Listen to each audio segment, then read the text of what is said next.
একদিন মায়ার নবী মুহাম্মদ সাল্লাল্লাহু আলাইহি ওয়াসাল্লাম একটি জঙ্গলের পাশ দিয়ে হেঁটে যাচ্ছিলেন। হঠাৎ নবীজি দেখতে পেলেন এক ইহুদি একটি মা হরিণকে শিকার করে শক্ত করে বেঁধে রেখেছে। দয়ার নবীকে দেখা মাত্রই হরিণটি রোনাজারি শুরু করল এবং মানুষের ভাষায় বলে উঠল, ইয়া রাসূলাল্লাহ, ইয়া হাবিব আল্লাহ, আজ সকালে আমি আমার বাচ্চাদের বাসায় রেখে খাবারের সন্ধানে বের হয়েছিলাম। হরিণটি বলল, হে আল্লাহর নবী, ওই সময় এই ইহুদি আমার সামনে আসে এবং আমাকে বন্দী করে ফেলে। সকাল থেকে আমি এখানে বন্দী। ইয়া রাসূলাল্লাহ, আমার ছোট ছোট দুধের বাচ্চা আছে, তারা আজ সারাদিন কিছুই খায়নি। আমাকে না পেয়ে তারা হয়তো অস্থির হয়ে পড়েছে, পিপাসায় তাদের বুক ফেটে যাচ্ছে। হরিণটি আকুতি জানিয়ে বলল, ওগো আল্লাহর হাবিব, আমি শেষবারের মতো আমার সন্তানদের সাথে দেখা করতে চাই এবং তাদের দুধ খাওয়াতে চাই। দয়া করে আপনি এর একটা ব্যবস্থা করে দিন। হরিণের এই করুণ আর্জি শুনে দয়াল নবীর অন্তর কেঁদে উঠল।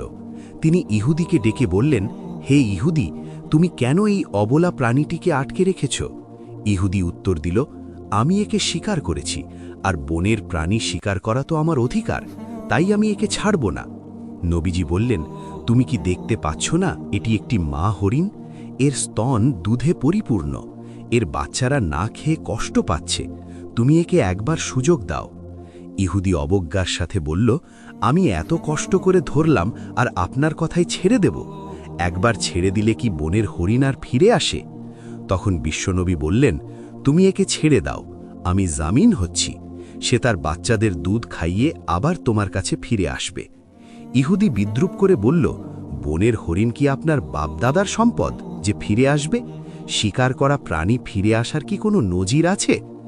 যখন ইহুদি কোনোভাবেই রাজি হচ্ছিল না, তখন নবীজি বললেন, তবে এক কাজ করো, তুমি হরিণটিকে ছেড়ে দাও আর তার বদলে আমাকে এখানে বেঁধে রাখো।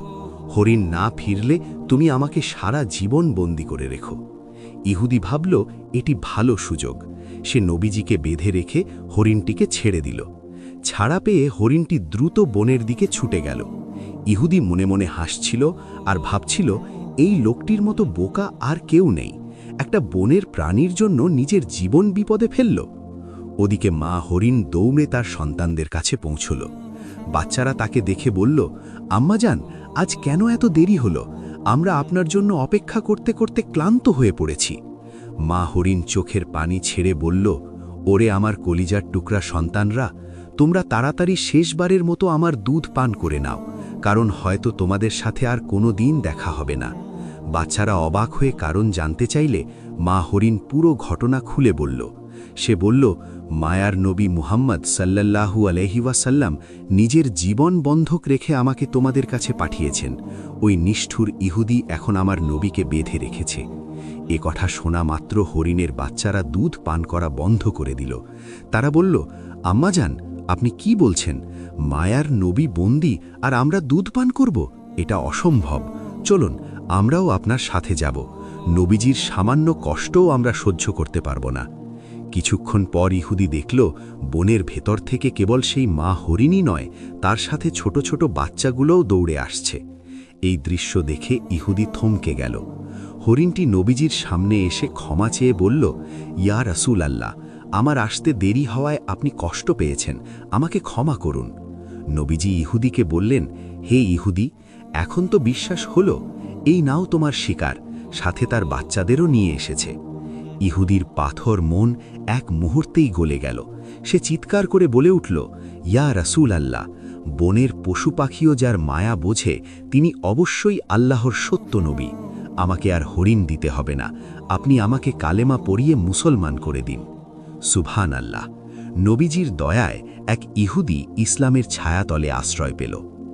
এমনই আরেক দিনের ঘটনা। নবীজি সাহাবীদের নিয়ে বসে আছেন, এমন সময় এক বেদুইন সেখানে এলো। তার হাতে ছিল একটি শিকার করা গুই সাপ। বেদুইন জিজ্ঞেস করল, ইনি কে?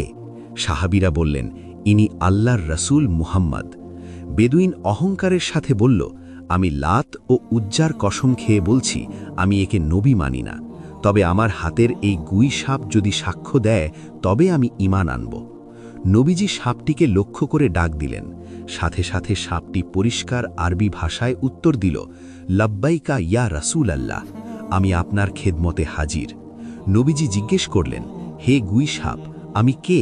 সাপটি বলল, আপনি আল্লাহর রাসূল এবং আখেরি নবী।